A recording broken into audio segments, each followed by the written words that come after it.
बिस्मिल्लाहिर्रहमानिर्रहीम। अस्सलाम वालेकुम। पंजाब के मुख्तलिफ़ बोर्ड्स के और आज़ाद जम्मू व कश्मीर BISC मीरपुर के फ़र्स्ट ईयर के इम्तहानात जारी हैं और कल यानी बरोज़ जुमा इंशाअल्लाह केमिस्ट्री का पेपर है। उस हवाले से बहुत सारे स्टूडेंट्स परेशान महसूस होते हैं। ऑफ़ कोर्स जिन स्टूडेंट्स ने साला साल मेहनत की है और जिन्होंने अच्छी तैयारी की है वो तो इस टाइम इन चक्रों में और इन वीडियोस की तलाश में होंगे ही नहीं। वो स्ट्रेट अवे इस वक्त अपनी फ़ाइनल रिवीजन्स कर रहे होंगे। लेकिन कुछ स्टूडेंट्स ऐसे हैं जिन्होंने बावजूद तैयारी नहीं की या जो नहीं पढ़ सके, पूरा साल उन्होंने मेहनत नहीं की, वो अब इस चक्कर में है कि किसी तरह से उनका ये पेपर पास हो जाए या एटलीस्ट वो एक रिस्पेक्टेबल नंबर ऑफ़ मार्क्स हासिल करके केमिस्ट्री को पास कर सकें। तो उस हवाले से फ़र्स्ट ऑफ़ ऑल हम बात करते हैं ऑब्जेक्टिव की। आप पूरे जो आपके 11 चैप्टर्स हैं फ़र्स्ट ईयर की केमिस्ट्री के, उसके जो एक्सरसाइजेज़ हैं यानी चैप्टर्स के एंड पे जो एक्सरसाइजेज़ मौजूद होती हैं उनमें मौजूद सारे का सारा ऑब्जेक्टिव आप हिफ्ज़ कर लें। Again this is not a genuine method of studying. मैं उसके अलावा भी बाकी वीडियोस में भी बात करता रहता हूँ, लेकिन अब चूँकि आपके पास टाइम नहीं है और आपने जस्ट गो थ्रू करना है टू गेट केमिस्ट्री पास्ड, तो उस हवाले से हम बात कर रहे हैं। तो उसमें एक तो ऑब्जेक्टिव एक्सरसाइजेज़ का जितना भी है वो कर लें। मोस्ट ऑफ़ द टाइम जो ज़्यादा क्वेश्चंस हैं ऑब्जेक्टिव के, जो 17 मार्क्स का ऑब्जेक्टिव होता है, वो ज़्यादातर एक्सरसाइज से आता है। फिर हम अगर शार्ट क्वेश्चंस की बात करें तो शार्ट क्वेश्चंस की एक तो पेयरिंग स्कीम का आपको पता होना चाहिए। मैं एक और पोस्ट में पेयरिंग स्कीम भी शेयर कर देता हूँ। तो अब उसमें फ़र्स्ट चैप्टर में अगर आप बात करें 3-4 क्वेश्चंस, वैसे तो बहुत बड़ा चैप्टर है कॉन्सेप्ट्स के लिहाज से और डेफिनेशंस के लिहाज से, लेकिन उसमें 3-4 क्वेश्चंस जो रिपीटेडली आते रहते हैं उनमें why actual yield is lower than theoretical yield, उसके अलावा मालिक्यूलर आयन, एटम, एलिमेंट वगैरह का फ़र्क आपको पता होना चाहिए।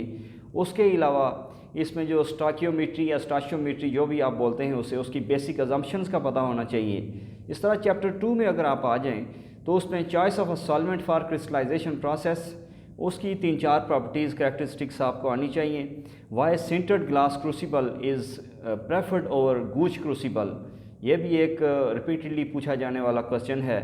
उसके अलावा क्रोमेटोग्राफी में अगर आप बात करें तो एड्जॉर्प्शन और पार्टीशन क्रोमेटोग्राफी का फ़र्क क्या होता है, या mobile phase and stationary phase में क्या फ़र्क है, ये कुछ इंपॉर्टेंट क्वेश्चंस हैं। डिस्ट्रीब्यूशन लॉ की डेफिनेशन आपको आनी चाहिए। सॉल्वेंट एक्सट्रैक्शन प्रोसेस में जो लॉ इस्तेमाल होता है जो गवर्न करता है उस प्रोसेस को।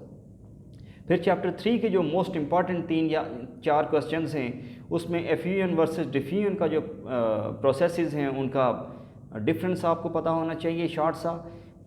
उसके अलावा वाई एवेपोरेशन काजेज कूलिंग, या इससे जुड़े 3-4 डिफरेंट सिनेरियोज़ हो सकते हैं जिनके बारे में क्वेश्चन पूछे जाते हैं बार बार। पिछले 5-6-7 सालों के अगर आप पेपर देखें तो उसमें मसलन ये जो मिट्टी के पॉट्स होते हैं इनके अंदर पानी ठंडा क्यों रहता है, या after taking bath why one feels cooling. तो ये 3-4 जो, और जोल थॉम्सन इफ़ेक्ट, ये जो 3-4 क्वेश्चंस हैं ये इवेपोरेशन से जुड़े हैं। और उसके बाद इसमें जो गैस लॉज हैं उनकी बेसिक डेफिनेशंस या एटलीस्ट जो कॉन्सेप्ट्स हैं उनका आपको पता होना चाहिए।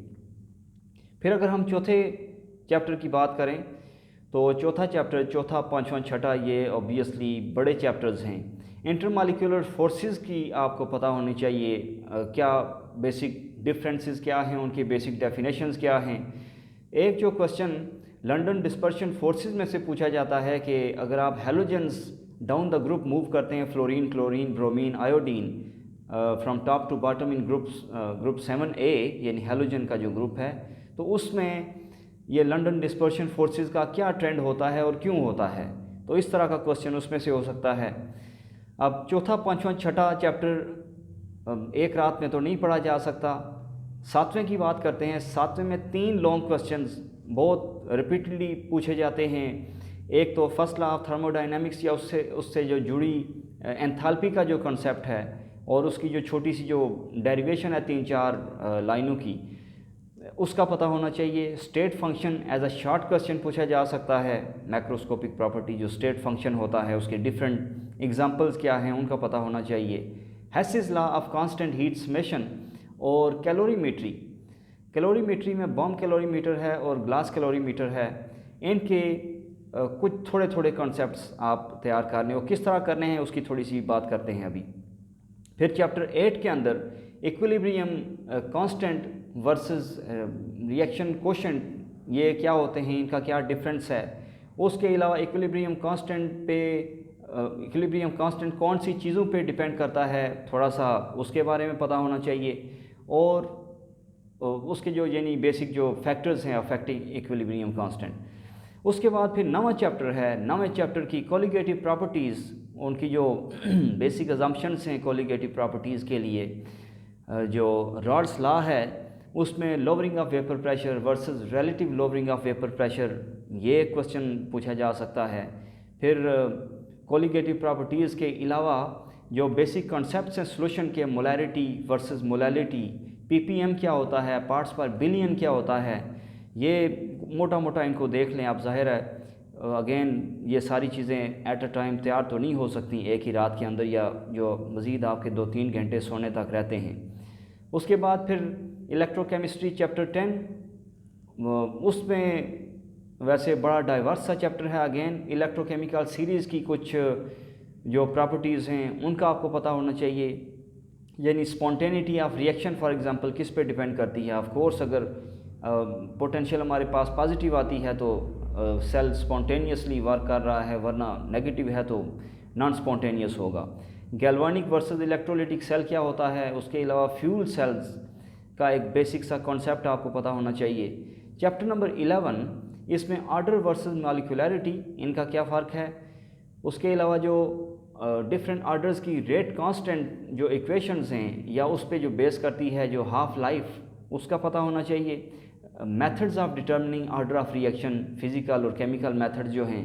फिर कैटालिसिस की बेसिक डेफिनेशन, और उसके अलावा इसकी जो 2 टाइप्स हैं होमोजीनियस और हेट्रोजीनियस कैटालिसिस, इनका भी थोड़ा सा आपको कंसेप्ट होना चाहिए। अब आपने तैयारी कैसे करनी है और इतने 3-4 घंटों में ये आप सारे से आप गो थ्रू कैसे कर सकते हैं। एक हमने पहले बात की कि ऑब्जेक्टिव तो आप पूरा जो एक्सरसाइजेज़ का है वो अभी कर लें, उसको कोशिश करें कि पूरे का पूरा वो तैयार हो जाए।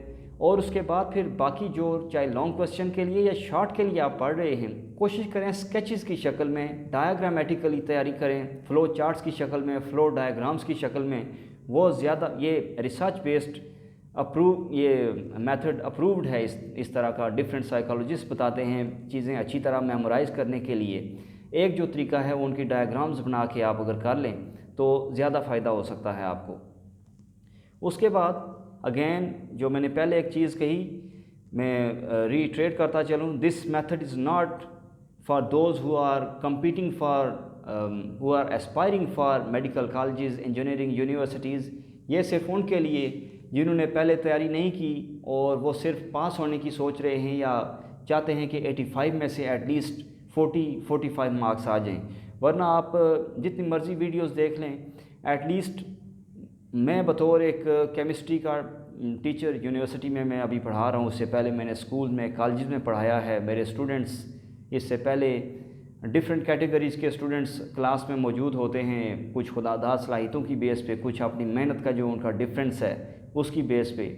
तो I have gone through this experience of having different students.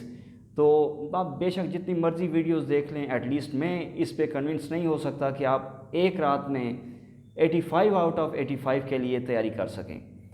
वो उन्हीं के ही आएंगे जिन्होंने अच्छी तरह से पढ़ा है, जिन्होंने साल मेहनत की है। लेकिन उम्मीद है कि ये जो गाइड है ये उन लोगों के लिए जो सिर्फ पास होना चाहते हैं, उनके लिए ये मुफीद साबित होगी। Thank you.